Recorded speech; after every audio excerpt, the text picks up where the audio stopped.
അതിന് സെക്കൻഡ് ഭാഗം നല്ല രസമാണ്. മാനത്തു രാത്രിയിൽ പുള്ളിപ്പൂലിക്കളി അങ്ങനെയാണോ?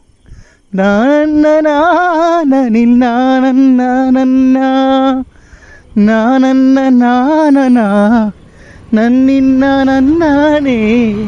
നായന്ന നാനിന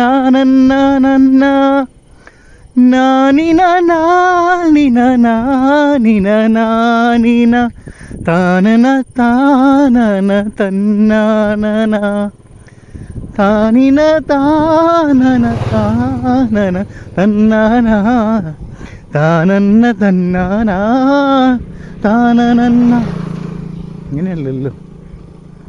താനന്ന നാനന തന്നാനനാന താനന്ന നാനന താനന്ന നാനിന താനിന താനിന തന്നാന താനന താനന താനന്ന. ഓ ഈ കമ്പോസ് ചെയ്ത് സംഭവിക്കണം.